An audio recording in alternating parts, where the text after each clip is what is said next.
Hey guys, Dino Zero. I was thinking this morning of coming in for my mid-morning cup of coffee, and I was been thinking all yesterday evening after our visit this weekend and this morning about who are preppers. Who are we? Are we the people that you see on the TV with those certain shows? Sometimes, yeah. I believe that a lot of those people also are victims of creative editing, we'll call it that way, because they probably start out saying something along the lines of, oh, we don't believe that the world is going to come to an end. The world as we know it is not going to end. We're stocking up. We buy rice because it's easily fixed and it goes with everything, and it's a good substitute. And beans are very nutritional, so we like to stock up on some rice and beans for the nutritional values. And then by the time the show gets through editing it and putting it all together, they're all like, "Where's the world going to end? We don't buy rice and beans." So a lot of those folks, I think, are victims rather than actually being a little bit kooky. But some of them may be kooky. I don't know. It's not my business. But I think that preppers are just people. We're everybody. We are everybody. You have homesteaders like myself. My homestead is not where it needs to be, but I'm working on it slowly but surely. Preppers are the people who are admittedly preppers, who specifically buy and store extra things. Those are obviously preppers.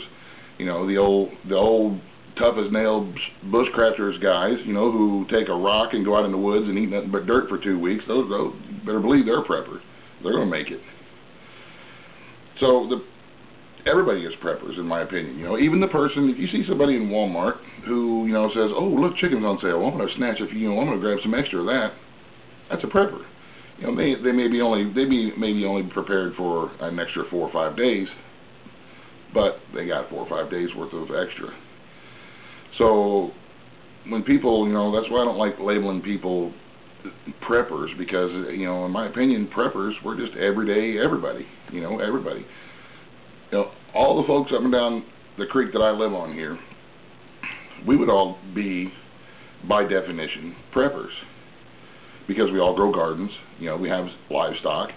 We can our vegetables. We store stuff. We have a deep freeze that we put. We all hunt and fish. So by definition, we are preppers. And I don't know about where you guys live, but out here on the creek, I know we're just a bunch of dumb old hillbillies out here in the hills, okay?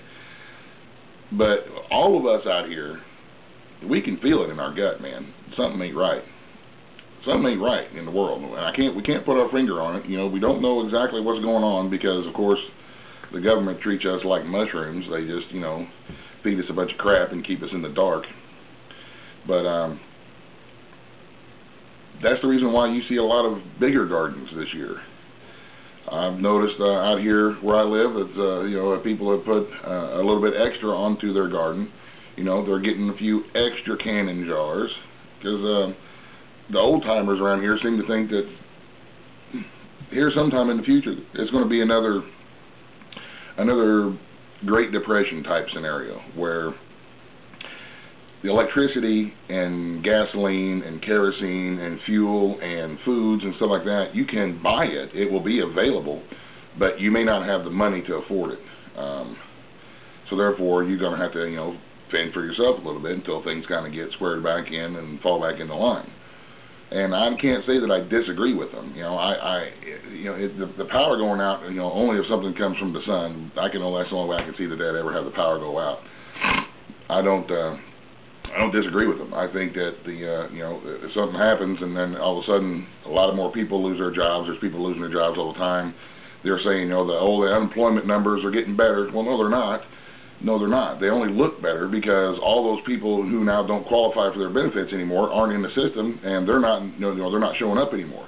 They've already used it up. They still can't find a job, but they're not getting unemployment because it ran out. Does that mean they're hunky-dory? Absolutely not. That means they're even worse than what they were while they were on unemployment. So, and that's what I think is coming. That's the reason why I'm looking in. I'm going to try to get some more fence built. We're going to build this wood stove out. We're going to build this dam out there on the creek. That's what I think is going to come. something like that. And I think that I will be in a position to where, yeah, there will be electricity available, but I won't be able to afford it. Or there will be gasoline available, I won't be able to afford it. So that's me. But like I said, I'm getting off topic. That's when somebody mentions the word prepper, you know, they're like, "Oh, you're a prepper," you know, like they're like somebody's holding a little turd under their nose. Is it a prepper? Is it? You know, say, yeah. Well, no, actually, I'm not a prepper. I'm just a dude. You know, I'm just an everyday person. Everyday people. You see somebody buying extra in Walmart, yeah, they may not consider themselves to be a prepper because the word prepper has only been around for a short time, and we didn't even know we was preppers until the whole prepper thing happened. You know, we just figured we was country people. You know, just like the bushcrafters, they never considered themselves to be preppers. They just figured, you know, they're survivalists and they're bushcrafters. But everybody falls under, I guess, that general category of, you know, of the prepper thing nowadays. And then you've got people nowadays also who are saying, oh, it's cool to be a prepper. You know, it's trendy. You know, some of these folks who are living up in the suburbs and whatnot say, oh yeah, I want to jump on a bandwagon and be a prepper. So they get all this fancy pants equipment and then they start stocking stuff up and that's a good thing. I'm glad that they're doing it because that way they're not going to be knocking on our doors.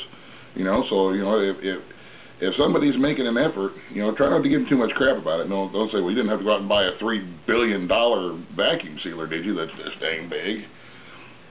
Encourage them. Say, you know what, that's a good thing. I'm glad you do it. If they got the money to do it, let them have it. Let them go, you know, mind their own business.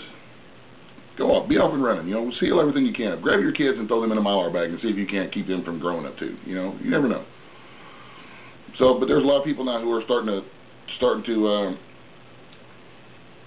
wake up, I guess, maybe, for lack of a better term. So those of us who've been doing it for a while, you know, we need to kind of give them, you know, like a toddler who's just starting to walk, kind of give them a little pat on the butt there and encourage them. Say, keep on going, you're doing right. You know, you may not agree with some of the stuff they're doing. Say, you know, I really wouldn't maybe, you know, try to put watermelons in the vacuum sealer bag without dehydrating it first. It may work, but it's probably not going to work. So, you know, those are the kind of things that people like us who have experience and people who have been doing it for a while, you know, homesteading for a while and canning their own gardening and stuff like that. We need to kind of encourage them, and we need to kind of not necessarily take them under your wing and teach them, but just throw some words of encouragement their way. If you see your neighbor and you see that he's out scratching in the dirt trying to grow a garden, and you've got this big great garden, say, you know, hey man, if I could make a suggestion, I would, you know, take it or leave it, but this is what I do with mine. And then let them make their own decision about what they want to do. But anyway, like I said, the original question that I asked was, who are preppers? And it's just us. It's people. It's regular people. We're not special. We don't do anything, you know, extraordinary. We just want to make sure that our families are taken care of, and we're just everyday, normal, everyday people. So the next time you're in the store and you see a big old line of people at the checkout counter, a lot of them people are preppers and don't even know it. You know? So anyway, that was just some of the thoughts that I had kicking around in the old noggin this morning when I come in to get my coffee, and they probably ain't going to sound very, very good because I haven't had too many cups of coffee, and I usually can't think good until I get some coffee in me. But anyway, those are my thoughts, and appreciate you guys' time, and have a great day. The end. You know what it reminds me of?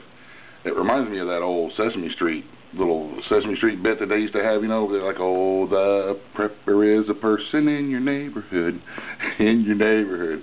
Yeah, that's what it kind of reminds me of. Anyway, okay, the end. Buzz, the end.